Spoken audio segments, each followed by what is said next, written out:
Kathy was a very good student. Kathy Mulligan. She's Irish. In fact, when I finally introduced him in Germany, and his name was Colonel Neil, real Irish, when I introduced him to Kathy, I started to become more highly rated. How could I get a girl like that? Kind of thing. I'll remember. But anyway, my older brother Jim and his wife Robbie, who found Kathy for me, they were up in Boston. My brother had gotten out of the Army and he's in the reserve. He was a pastor at a Christian Missionary Alliance church in Providence, Rhode Island, and Kathy was at Barrington College, which is now defunct. It's now part of Gordon, but it was like a CIU, a good school. And my brother pastored an Alliance church in Providence, preparing for the chaplaincy, and Kathy attended that church, and she was their babysitter. There were at least a couple guys at that school who really liked her. For whatever reason, my sister-in-law, oh, may the Lord bless her forever, said to Kathy, "You need to meet David." But I have to start a little earlier, because the year before, they had wanted me to meet a girl named Kathy Campbell, Sweet and Pure. I hitchhiked up to Boston when he was at seminary then, and I called her up, and she said, "I'm sorry, I'm not available tonight." So that never happened. So when they told me about Kathy Mulligan, I said, "Hey, I'm not coming up to Boston or Providence." But I was in Baltimore, and she's from Harrisburg. Could I meet her at Harrisburg at her home? And so that's how that transpired. It was really a blind date. I had talked to her on the phone. Other people tell me this, it's just not me. But my wife has a wonderful voice. Even when I'm getting chewed out, it's a good voice. When I first heard her on the phone, I thought, wow, I could fall for this girl just hearing her voice. But I was in my uniform, my second lieutenant bars, and I drove up from Baltimore to her home in Harrisburg. I had asked her if she could go to the Penn State gymnastics meet with me. One of my former friends from Chicago was competing. And I rang the doorbell, and I saw this girl walk into the door, and my heart sunk. And by the next day, I was in love. I don't know whether it wasn't a mature love, but I was a goner. I was done just looking at her. In the goodness of God, we dated, and then shortly after that, I got assigned to Germany, and she went to the University of Madrid.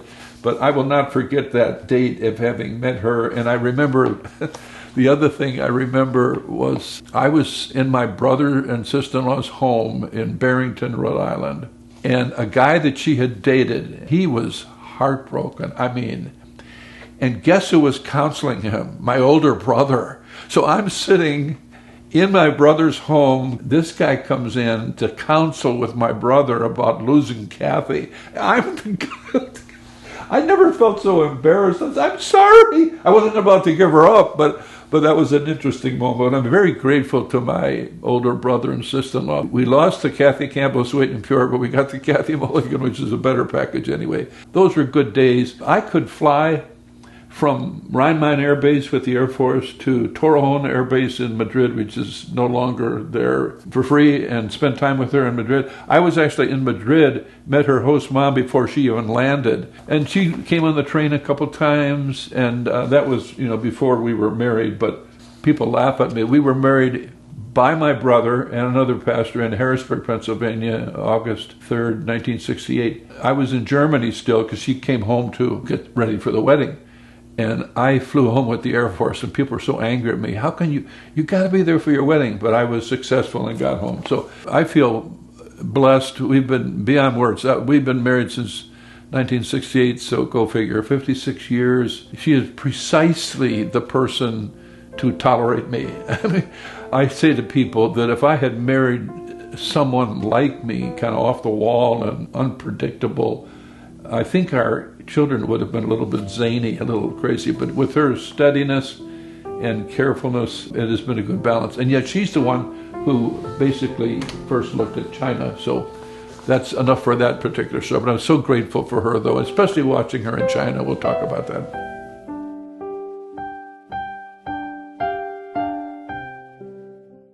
This is a tribute to Kathleen Louise Mulligan Edgren, the love of my life for 56 years of marriage, 57 overall when we first met. I remember the first time I met Kathy, my sister-in-law Robbie and my brother Jim, she was their babysitter up in Rhode Island. She was a student at Barrington College, which is now defunct. And there's a story behind that. But I just want to talk about what she has meant to me, for which I'm most grateful in all my life, apart from the fact that the Lord Jesus loved me and bought me, sought me.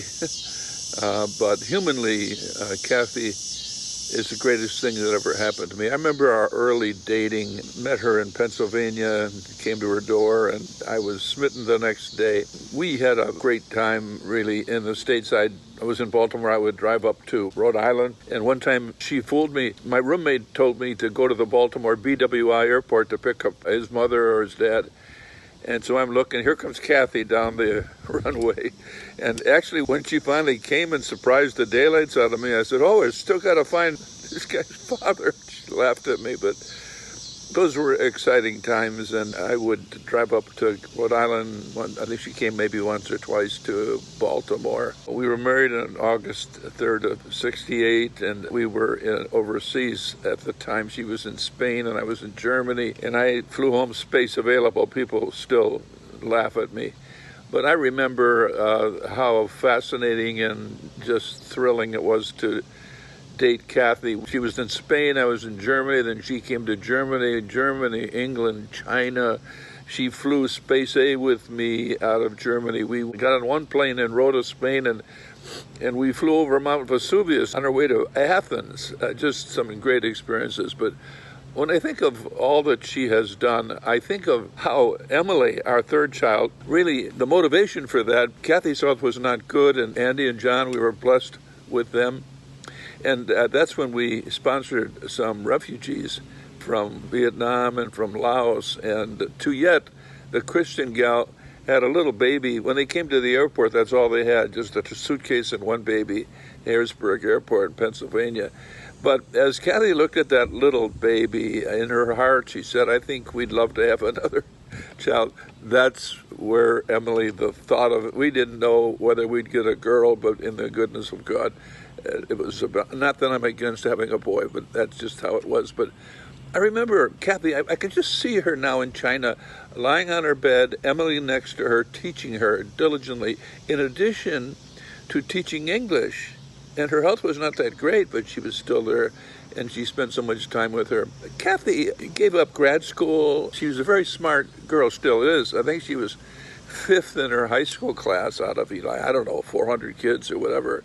And she basically gave that up to raise the family, to support me. And it was Kathy who suggested China. She showed me a magazine, Friends of the Tent Makers. And that's a long story. I discussed at other points, but she's the one that showed me the advertisement, and it was great. Among Kathy's qualities, she is as frugal as the day is long.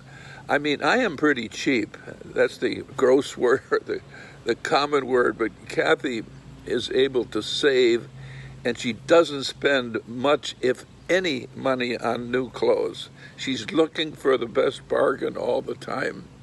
I think another thing that has touched me is that Kathy's an only child. I have 2 brothers and 2 sisters. 2 sisters died in their 40s, unfortunately. But we have many relatives, as you can imagine, from all over the world and all over the United States. And Kathy keeps in touch with virtually all of them through Facebook and whatever. She knows our family 10 times better than I do. I have to ask her, now who is that again? So that's amazing. We took in Vietnamese and Laotian refugees at her initiative, and she taught them. I taught them how to drive, which brought me near death. Stop. But she's the one who really spent time with them, tutoring them. Another thing, we have moved, I counted these up, we have moved since we've been married 15 times. 15 times, and I could go through it all, but I won't. The other thing about Kathy, many things. One is that if I do something, or I have something new, or I put something up on the wall, hey, hon, look at this, or to my kids, Kathy is low-key, as you might know. I mean, she'll have something new up on the wall, and 5 days later, oh, what is this? She's understated, married to a guy, as you know, who is overstated. Providence of God. She has sometimes painfully tolerated my talking.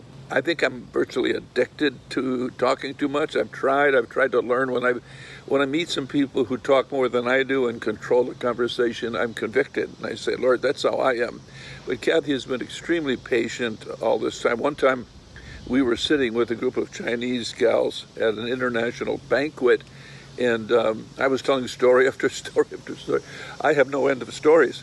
And when I finished, or maybe I didn't finish, but one of the gals said to Kathy, "Oh, wow, it must be so interesting to be married to David, to hear so many stories." And Kathy said, "Not if you've heard them 100 times."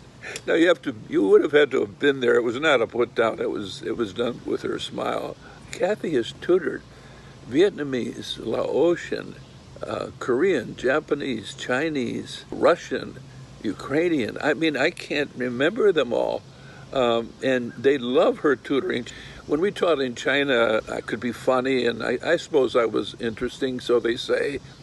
But Kathy was so diligent, and they remembered that. And she and I have maybe half dozen Chinese students who are now in the States, and one's a professor at Penn State, and they remember her sincerity, her diligence.